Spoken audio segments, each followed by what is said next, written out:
Leyendas del inframundo. El barranco de Badajoz. La niña de las peras.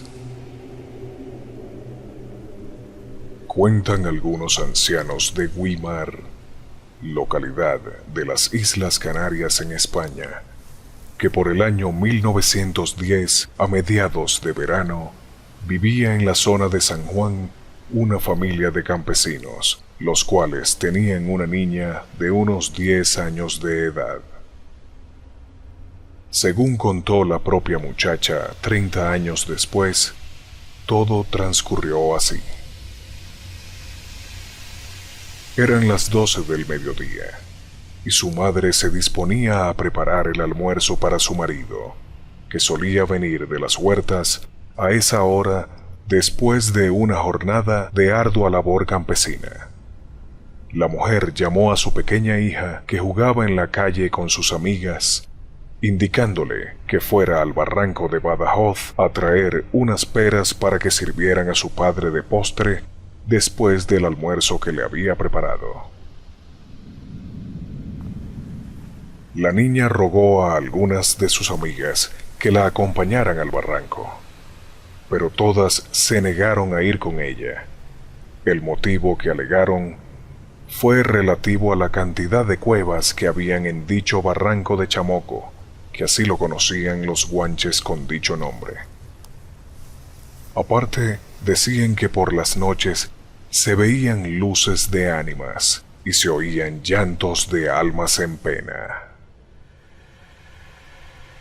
Ella, sin miedo alguno, se encaminó sola hacia los perales que su familia poseía en la ladera del barranco. Después de unos 15 minutos de camino, llegó al peral. Se dispuso a coger varias docenas de peras, las más cercanas a su altura, y por lo tanto, las más bajas del árbol.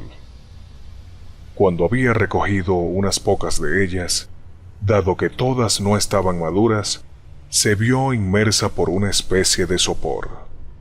Una dulce somnolencia se apoderó de ella, hasta el punto que no pudo seguir con la recolección y tuvo que recostarse en el tronco del peral, a la sombra del implacable sol. En su mente veía cómo una especie de nebulosa blanquecina la envolvía. Todo el barranco se vio envuelto en una fresca niebla, muy impropia de un mediodía de verano. Pero ella ya no tenía calor, ya no sudaba ni tenía sueño. Se sentía de nuevo activa, ágil y como en otro lugar, a la vez lejano, pero familiar y cercano. Pero sobre todo, ya no tenía miedo. El pavor que sentía en su interior, que ella disimuló ante sus amigas, ahora había desaparecido del todo. Al ponerse de nuevo en pie, se dispuso a continuar su mandado. Se acordó de la orden de su madre, de que se diera prisa, así que continuó cogiendo la fruta, y en su mente solo retumbaba la consigna de que no se demorase, dado que su padre estaba por llegar a almorzar. Pero quedó petrificada ante la figura de una persona alta, toda vestida de blanco, que con gestos de su mano derecha le pedía que le siguiera. La pequeña no sintió miedo, y totalmente confiada y con una sonrisa, alargó su mano para aferrarse a la del recién llegado, el cual tomó una vereda que conducía hacia el fondo del barranco, concretamente hacia una gran cueva que ya se divisaba en una de las laderas del mismo, y que antiguamente sirvió a los guanches como vivienda y corral para sus ganados.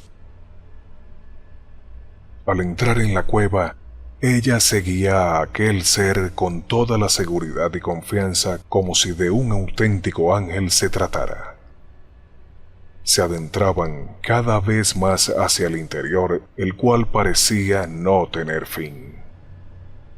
De repente, al pasar por un estrecho pasadizo entre dos piedras volcánicas, se abrió ante ella un valle, todo lleno de frutales y árboles de casi todas las especies que habían antiguamente en Tenerife.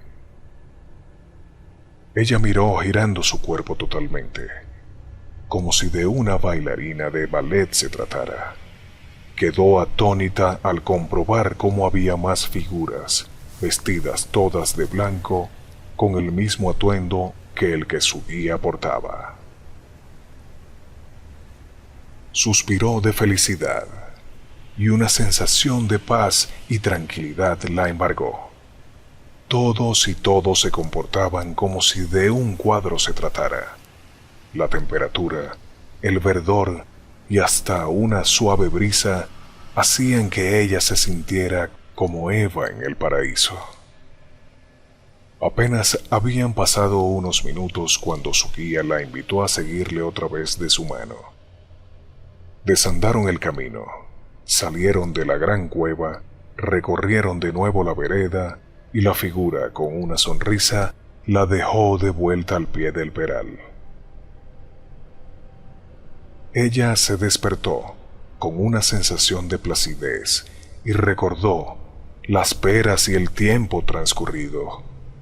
Cogió unas cuantas más y se encaminó de nuevo hacia su casa, pero de nuevo comenzó a sentir sofoco. El calor veraniego la hacía resoplar y sudar, pero se dio cuenta que hacía mucha más calor que hacía media hora. Era totalmente imposible que la temperatura subiera tanto en media hora, y aquel viento caliente que todo lo abrazaba no estaba antes. Según avanzaba, se oyó un ruido raro y se dio la vuelta mirando hacia la ladera de Güímar. Quedó sorprendida cuando divisó una nueva carretera que serpenteaba por ella, y unos camiones y coches que parecían más del futuro que de aquella época de 1910. También miró hacia el mar. Unos barcos que no tenían velas navegaban cerca de la costa, movidos por una mano invisible.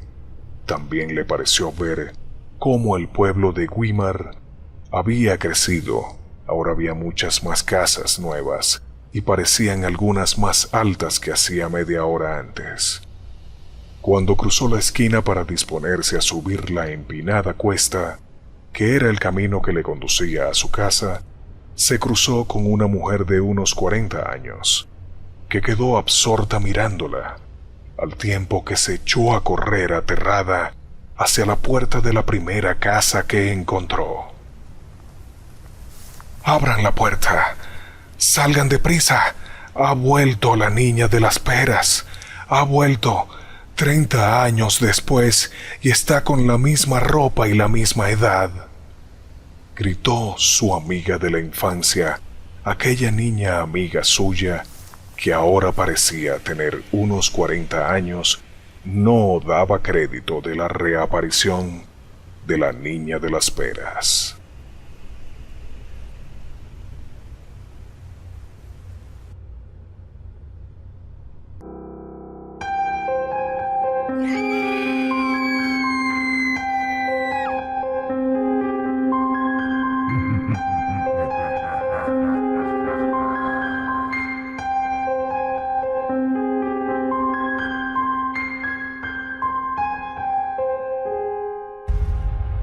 Leyendas del inframundo.